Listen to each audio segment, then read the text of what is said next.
இந்த ஜாதகத்தை பார்க்கலாம். மேசத்தில் சுக்கிரன், புதன் மற்றும் சனி, மிதுனத்தில் ராகு, கடகத்தில் சந்திரன் மற்றும் செவ்வாய், விருச்சிகத்தில் குரு, தனுசில் கேது, மீனத்தில் சூரியன். இது ஒரு ஆண் ஜாதகம். ஆணுக்கு ஜீவகாரகனாக குருவை எடுக்கின்றோம். அவர் விருச்சிகத்தில் இருக்கின்றார். அவருக்கு அடுத்து கேது இருக்கின்றார். இவர் ஒரு விவசாயிக்கு பிறந்த பிள்ளை என்று சொல்லலாம். குருவின் வீட்டில் சூரியன் இருக்கின்றார். செவ்வாய் வலிமை வளர்ந்திருக்கின்றார். சூரியனோடு செவ்வாய், சந்திரன், குரு தொடர்பு. வடக்கு ராசியில் ஒன்றாக இருக்கின்றார்கள். குருவின் உச்சமான வீட்டில் செவ்வாய் வலிமை இழக்கின்றார். செவ்வாய் முதலில் அவர் வீட்டில் உள்ள குருவை தொடும். ஜாதகர் சில பெரிய மனிதர்களை பின்பற்றுவார் என்று சொல்லலாம். ஜாதகர் சில பெரிய மனிதர்களை பின்பற்றுவார் என்று சொல்லலாம். குருவிற்கு அடுத்து கேது இருக்கின்றார். அது குருவின் வீடு. எல்லா எதிரிகளையும் வெல்லும் திறன் படைத்தவர் இந்த ஜாதகர் என்று சொல்லலாம். ராகுவிற்கு அடுத்து செவ்வாய் மற்றும் சந்திரன் இருக்கின்றனர். அடுத்து சுக்கிரன். இது இவரது சகோதர சகோதரிகள் வாழ்க்கையில் சில சிக்கல்களை இவர்கள் எதிர்கொள்வார்கள் என்பதை காட்டுகிறது. ராகுவுக்கு அடுத்து பார்த்தீங்கன்னா செவ்வாய் இருக்கிறார் மற்றும் சந்திரன் இருக்கின்றனர். அப்புறம் பார்த்தீங்கன்னா சுக்கிரன் இருக்கின்றார். அப்போது சகோதர சகோதரிகளின் வாழ்க்கையில் சில சிக்கல்களை அவர்கள் எதிர்கொள்வார்கள் என்பதை காட்டுகிறது. திசை ரீதியாக சூரியனுக்கு அடுத்து கேது இருப்பதால் தனுசு யாத்திரைகளை குறிக்கும் இடம். தந்தை யாத்திரைகளை வெற்றிகரமாக முடிப்பார் என்று சொல்லலாம். சூரியன் இந்த ராசியை கடந்து சென்றிருக்கிறது. அதனால் அவர் அந்த யாத்திரைகளை வெற்றிகரமாக முடிப்பார் என்று சொல்லலாம். சூரியன் அந்த ராசியை கடந்து மீனத்துக்கு வந்திருப்பதால் மோட்சத்தை அது குறிக்கிறது. அவரது வாழ்க்கையில் இறுதி முடிவு மோட்சத்தை எடுத்து காட்டுகிறது என்று சொல்லலாம். அவரது வாழ்க்கையின் இறுதி முடிவு அவருக்கு அது மோட்சத்தை கொடுக்க போகின்றது என்று சொல்லலாம். ஜாதகரின் தாய் வாழ்க்கையில் சில சிக்கல்களை கொண்டிருப்பார் என்று சொல்லலாம். செவ்வாயோடு சேர்ந்து சந்திரன் கடகத்தில் இருக்கிறது. பின்னால் ராகு இவர்களை கடந்து சென்றிருக்கிறது. 12ஆம் இடம் என்பது நடந்து முடிந்தவற்றை குறிப்பது. அப்போ தாய்க்கு காரகன் சந்திரன். தாய் வாழ்க்கையில் நிறைய சிக்கல்களை கடந்து வந்திருக்கின்றார் என்பதை காட்டுகிறது. சந்திரன் ராகுவை கடந்து திரும்பவும் செவ்வாய் கிரகத்தோடு சேர்கிறது. இது திரும்பவும் சிக்கல்கள் இருப்பதை காட்டுகிறது. ராகு கொடுத்த அளவுக்கு சிக்கல் வரப்போவதில்லை. ஆனால் செவ்வாயோடு சம்பந்தப்பட்ட சிக்கல்களை எதிர்கொள்ள வேண்டி இருக்கிறது என்பதை இது காட்டுகிறது என்று சொல்லலாம். சனியோடு புதன் சேர்க்கை விவசாயத்தோடு சேர்ந்த வர்த்தகம் அல்லது விவசாயம் மற்றும் வர்த்தகத்தை இந்த ஜாதகர் மேற்கொள்வார் என்று சொல்லலாம். 70 வயது வரை சந்தோஷமாக வாழ்வார் என்று சொல்லலாம். சனி செவ்வாயின் வீட்டில் இருக்கிறது. அப்போது அவர் ட்ரேடிங் மற்றும் விவசாயத்தை செய்வார் என்று சொல்கின்றோம். அதன் மிதுனத்தில் ராகு. அதற்கடுத்து செவ்வாய் மற்றும் சந்திரன் விவசாயத்தை குறிக்கிறது. அதே நேரம் செவ்வாய் கடத்தலையும் குறிக்கிறது.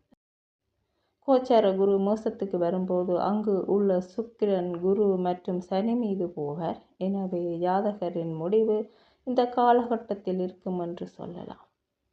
ராகு தாத்தாவை குறிப்பவர். அவர் மிதுனத்தில் இருக்கிறார். ராகு புதன் சுக்கிரனை அடுத்து தொட முயற்சிக்கிறது. கோச்சார குரு மோசத்துக்கு வரும்போது அங்கு உள்ள சுக்கிரன் குரு மற்றும் சனி மீது போவார். எனவே ஜாதகரின் முடிவு இந்த காலகட்டத்தில் இருக்கும் என்று சொல்லலாம். ராகு தாத்தாவை குறிப்பவர். அவர் மிதுனத்தில் இருக்கிறார். ராகு தாத்தாவை குறிப்பவர். அவர் மிதுனத்தில் இருக்கின்றார். ராகு புதன் சூரியன் மற்றும் சுக்கிரனை அடுத்து தொட முயற்சிக்கிறது. அவரிடம் பணம், நிலம் மற்றும் சொத்துக்கள் இருக்கும் என்று சொல்லலாம். இந்த ஜாதகத்தை பார்க்கலாம். மிதுனத்தில் கேது, விருச்சிகத்தில் புதன், சுக்கிரன் மற்றும் சூரியன், தனுசில் சந்திரன் மற்றும் ராகு, மகரத்தில் குரு, செவ்வாய் மற்றும் சனி. இதுவும் ஒரு ஆண் ஜாதகம். கல்விக்கு காரகன் புதன். அவரது எதிரி வீட்டில் இருக்கின்றார். அவருக்கு 2 ராகு இருக்கிறது. அதற்கு 2 செவ்வாய் இருக்கின்றார். அதாவது புதனுக்கு 2 ராகு, அந்த ராகுவுக்கு 2 செவ்வாய் இருக்கின்றார். ஜாதகரது கல்வி முழுமையான கல்வியாக இருக்காது என்று சொல்லலாம். தடைகள் நிறைந்த ஒரு கல்வியாக இருக்கும்.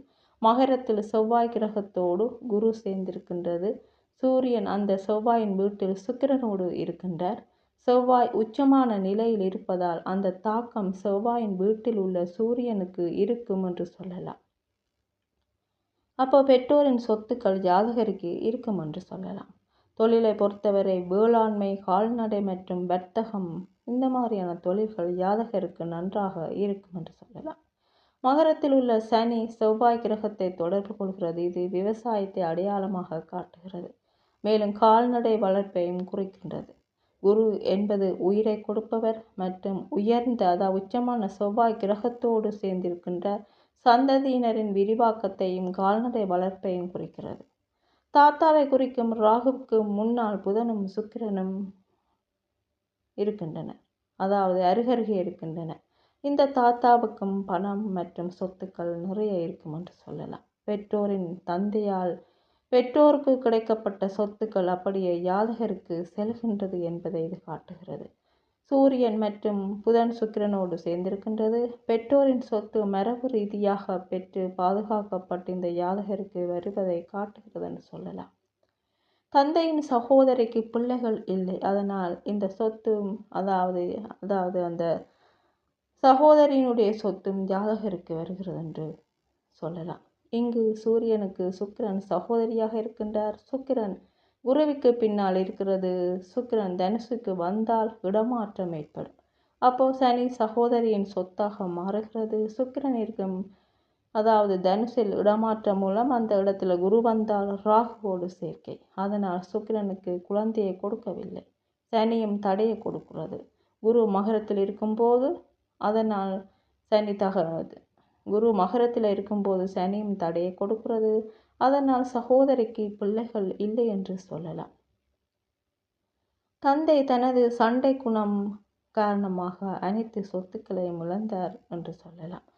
சூரியன் தந்தைக்கு காரணமானவர் செவ்வாயின் வீட்டில் இருக்கின்றார். நட்பு வீட்டில் வலிமையாக இருக்கிறார். அதனால்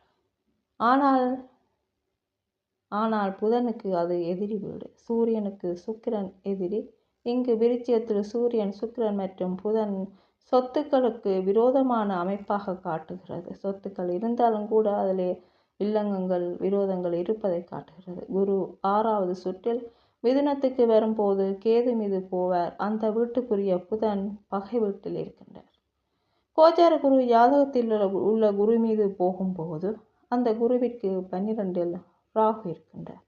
60 வயது அந்த காலப்பகுதியில், அதாவது 60லிருந்து 65 வயது காலப்பகுதியில் ஜாதகத்தில் உள்ள குரு மீது போகும்போது